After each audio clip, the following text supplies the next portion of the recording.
Estamos de vuelta en Cuestión de Prioridades. Valladolid ha reunido estos 2 últimos días a profesionales de toda España para abordar los grandes retos dirigidos a la prevención y el diagnóstico precoz del VIH y del SIDA. Y es que esta enfermedad ha cambiado pues radicalmente en las últimas décadas. Hoy, afortunadamente, es una infección crónica y controlable.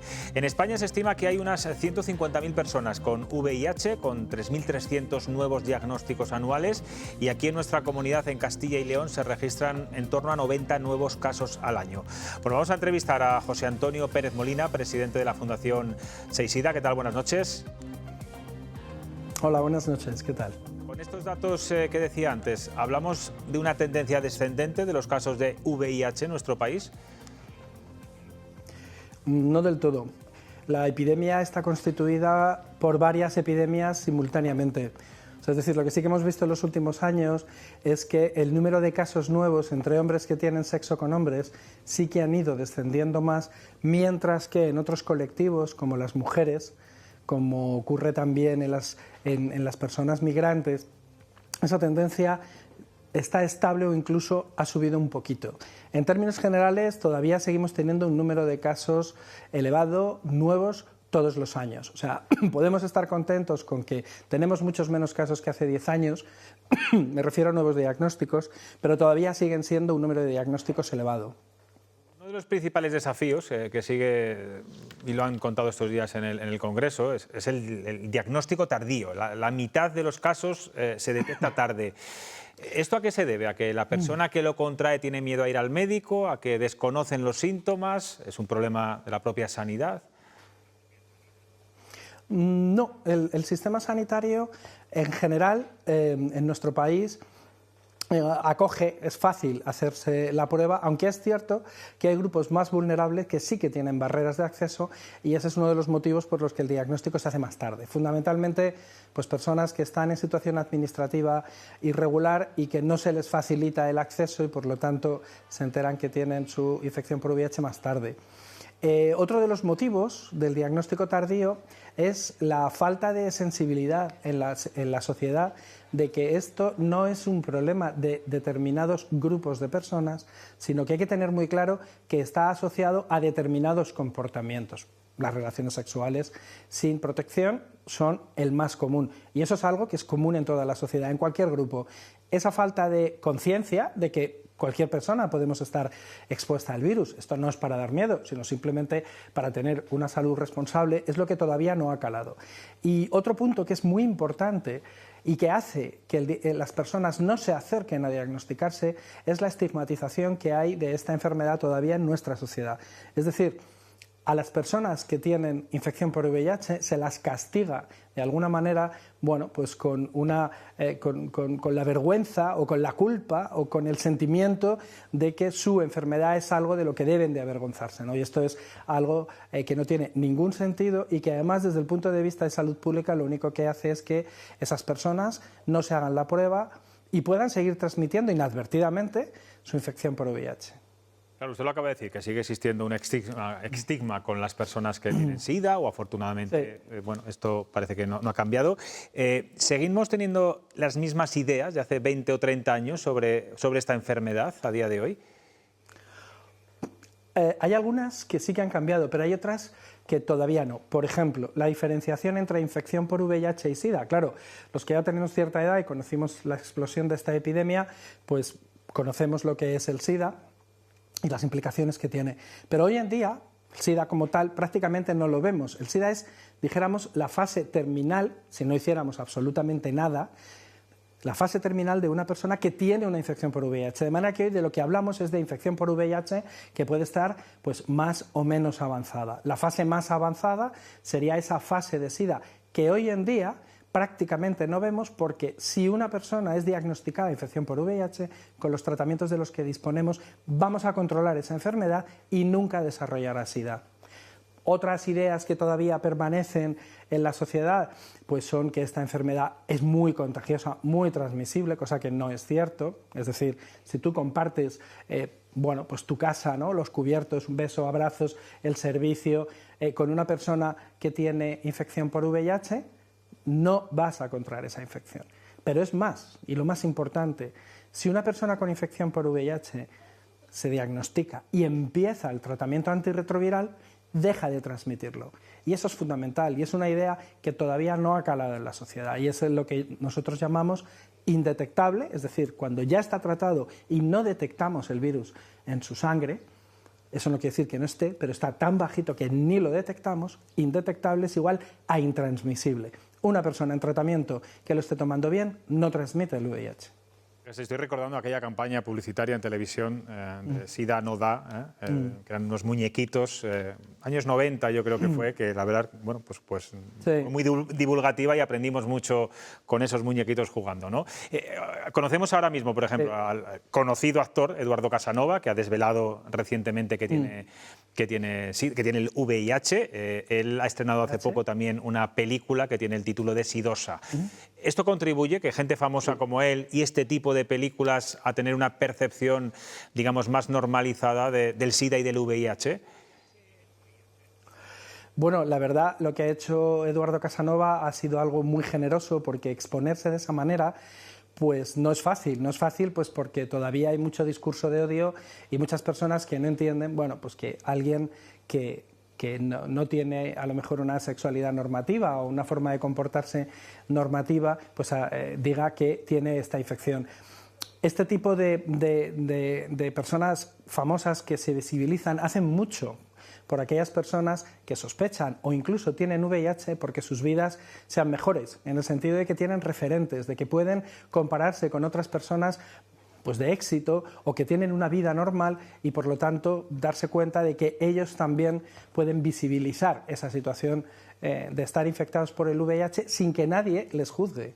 Pasa que es difícil, es un salto muy difícil porque en la sociedad todavía existen muchos prejuicios y muchos de estos prejuicios desgraciadamente derivan de la desinformación, porque cuando tú a una persona le explicas pues de lo que estamos hablando esta noche, ¿no?, que no vas a contraer esta infección, incluso si estás en contacto con una persona con VIH que no lo sabe, si tomas unas mínimas medidas, como tener relaciones con preservativo, o si desde luego está infectada y está tomando tratamiento, no te vas a infectar. Yo creo que también esas personas que ahora mismo de alguna manera rechazan por desconocimiento a las personas con infección por VIH dejarían de hacerlo. Doctor Pérez Molina, hay algo que mucha gente no sabe y yo me he enterado preparando esta entrevista, y es que existe un tratamiento preventivo que se puede tomar antes de exponerse al virus para evitar precisamente la infección. ¿Esta pastilla oral se utiliza frecuentemente y qué tipo de personas la suelen consumir? Pues esa es muy buena pregunta, porque en la lucha contra la infección por VIH tenemos muchas herramientas que si las utilizáramos todas bien y simultáneamente podríamos acabar con esta epidemia en el mundo. Y una de ellas es precisamente esa, la famosa PrEP, la profilaxis preexposición, es decir, es la prevención antes de que nos infectemos. Tomamos una pastilla o también lo hay en forma inyectable para unos pacientes concretos con unas características concretas, de manera que si tenemos relaciones sexuales sin protección, pues no nos infectemos. A veces las personas tienen relaciones sin preservativo pues porque es su decisión, pero otras veces, y sobre todo esto ocurre también mucho con las mujeres, no pueden decidir sobre su sexualidad y a veces pues tienen que tener relaciones sin protección aunque no quieran, o en entornos de prostitución tampoco se utiliza, y la PrEP es una herramienta eficacísima, que es uno de los motivos por los que en muchos países en el mundo, y sobre todo en el colectivo de hombres que tienen sexo con hombres, que son quienes más lo usan, ha empezado a bajar mucho la incidencia de nuevas infecciones. Al principio, que es verdad que el número de infectados ha cambiado de 10 años para acá, pero que sigue estando ahí. ¿Llegará un momento que se pueda erradicar? ¿Estamos cerca de que el VIH desaparezca de nuestras vidas? Pues es la pregunta del millón. De hecho, ONU-SIDA, su estrategia precisamente va por ahí, ¿no? De ahí la estrategia inicialmente de 90-90-90 hasta el año 2020-2025, en el que lo que se planteaba como forma de comenzar a erradicar esta infección era que el 90% de las personas que están infectadas estuvieran diagnosticadas, porque existen muchas bolsas de personas que estando infectadas no lo saben. En nuestro país eso se ha reducido muchísimo, ahora mismo se estima que está en torno a un 7%, que de esas personas al menos el 90, ahora ya vamos al 95, estén tratadas y que el 95% de esas personas, estando tratadas, estén perfectamente controladas. ¿Esto qué haría? Que si este 95 se cumpliera en todo el mundo, sería el principio del fin de la infección. Esto hay que combinarlo también con medidas preventivas, como hemos estado hablando. El uso del preservativo, por supuesto, que también es útil en evitar otras infecciones de transmisión sexual. El uso de la PrEP, que es fundamental. Una población que hace bien, o sea, que toma el tratamiento y está indetectable, tampoco transmite, ¿no? Combinando todas estas medidas es como de verdad se puede acabar con el VIH. Pero si no actuamos con todas y a la vez, es muy difícil porque siempre se nos escapa por algún lado. Y hay que actuar en todas las poblaciones, porque hay poblaciones más vulnerables que si no se benefician de estas medidas, al final son pues las que el virus se escapa y acaba extendiéndose por el resto de la población general. Se hablaba usted antes del colectivo, por ejemplo, de inmigrantes, ¿no? O de los que no tienen papeles o no tienen acceso a la sanidad. Usted es médico infectólogo y quiero preguntarle también, porque se han disparado desde la pandemia las enfermedades de transmisión sexual, sobre todo entre la población más joven. Claro, uno se pregunta, ¿cómo es posible, con toda la información que tenemos, más que cuando nosotros éramos jóvenes, toda la información que hay a nuestro alcance, que esto se siga produciendo? Bueno, este ha sido un tema de debate muy intenso en nuestro Congreso, porque aparte de Sensei-Sida, aparte de hablar de infección por VIH, hablamos también de otras cosas, fundamentalmente de infecciones de transmisión sexual, de salud mental, etc. Realmente la información que reciben los jóvenes y los más adultos, porque las infecciones de transmisión sexual tienen una incidencia alta también en población adulta, es muy pobre, es muy pobre. Es decir, la educación sexoafectiva que reciben los adolescentes es muy poca y no se les informa bien de los riesgos, bien, pero también de cómo tener un sexo seguro y placentero, porque si nos centramos exclusivamente en un mensaje de miedo, de riesgo, de evitación, eso suele calar poco. Ese es uno de los motivos. Hay otros motivos también, bueno, pues como cierta mayor tranquilidad frente a este tipo de infecciones, porque entre otras cosas no era lo mismo vivir el VIH, por ejemplo, en los 90, en los 80 o en los 2000 precoces, donde veíamos que la gente moría y enfermaba. Ahora mismo, pues ese respeto por el virus también se ha perdido y probablemente eso también está afectando, ¿no?, a otras infecciones de transmisión sexual. El desconocimiento. Yo en la consulta muchas veces atiendo a personas jóvenes, sobre todo mujeres, porque dentro del colectivo de los hombres y sobre todo los que tienen sexo con hombres hay un mayor conocimiento, pero entre mujeres jóvenes les hablas de esto y salvo algunas muy concretas es algo como que no va con ellas, ¿no? De hecho, por ejemplo, en el caso de la PrEP entre mujeres cis jóvenes y más mayores prácticamente no se usa y muchas veces es porque incluso los profesionales, ellas mismas y los profesionales pensamos que esto de las relaciones sexuales sin protección no es algo que vaya con las mujeres, ¿no? Se mezclan distintos factores que hay que intentar atacar simultáneamente de nuevo para que esto, bueno, pues sea eficaz. Respecto a la falta de información, no ha cambiado mucho respecto a cuando usted y yo éramos más jóvenes, por lo que me está diciendo. No. Desgraciadamente no. Y encima ahora además los medios enfrentáis un problema muy grande a la hora de transmitir el mensaje. Todo el mundo, no puedo verte, no sé de qué generación es, pero seguro que somos más o menos de la misma quinta. En la época de la campaña del no da, sí da, la recordamos todos, pero es que en esa época teníamos 2 canales de televisión. Había muy poquitos de radio, es decir, la forma en la que la gente se informaba y por donde le llegaba la información era poca y tenía mucho impacto. Hoy en día los medios de comunicación son muchos más, son múltiples, tenemos redes sociales, tenemos podcasts y cada grupo de población, en general, eso lo sabéis vosotros mucho mejor, tiende a informarse por un canal distinto, con lo cual la misma campaña no te sirve para todo el espectro de personas a las que tiene que llegar. Entonces tienes que diseñar campañas más complejas, más multinivel, para distintas formas de comunicación, que al final son mucho más caras y exigen muchísimo más esfuerzo. Pero sobre todo hay que tener voluntad de informar. La sobreinformación a veces que también es peligroso. Tengo aquí a 3 contertulios que también le quieren formular alguna pregunta. Jesús. Bueno, pues buenas noches. Ánimo en la tarea y le planteo lo siguiente. Claro, me ha llamado poderosamente la atención este dato de que aproximadamente la mitad de los diagnósticos pueden estar siendo tardíos, con influencia, parece, o con consecuencias en el tratamiento más eficaz o en potenciales contagios. Claro, mientras el diagnóstico se retrase, pues hay una época en que el contagio puede ser más intenso como consecuencia de la falta de las precauciones que habría que tomar, ¿no? Entonces, claro, mi reflexión es, ¿puede estar ocurriendo que socialmente se esté dando un poco por superada esta enfermedad? En el sentido siguiente, claro, cuando venimos de una época en que la alarma fue enorme y los datos objetivos han disminuido, pues parece como que menos casos, menos mortalidad, menos preocupación y menos atención, que son las consecuencias encadenadas.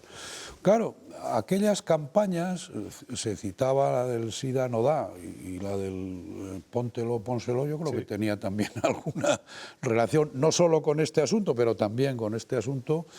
Claro, entonces uno se plantea, sería conveniente, aunque no fuera con la intensidad que tuvieron aquellas, volver a una política informativa que ayudara incluso a deshacer el estigma, que efectivamente se ha comentado también que puede estar influyendo en muchos casos, para que los niveles de eficacia, aunque hayan mejorado, fueran todavía más completos, o tampoco es necesario, porque eso incluso terminaría generando más alarma de la que se quiere evitar. No sé, ¿cómo ve ese fenómeno de que el tema se esté dando un poco por socialmente neutralizado? Que yo creo que es el peligro que en este momento hay, ¿no? Bueno, es una pregunta larga y con mucho fondo. Sí, a ver, el diagnóstico tardío no es un problema exclusivo de España. O sea, es decir, las cifras que tenemos en España son equiparables a las que hay en Europa y ahí confluyen distintos factores. Uno de ellos es la falta de información, claramente, y quizá, bueno, cierto grado de relajo. Y el cierto grado de relajo tiene que ver con esa falta de información. Por lo tanto, diseñar campañas que sensibilicen, no que alarmen, como ha comentado, no se trata de alarmar, sino que sensibilicen a las poblaciones diana es muy importante, pero no es lo único que tenemos que hacer, sino que tenemos que hacer distintas medidas simultáneas, acercar el diagnóstico.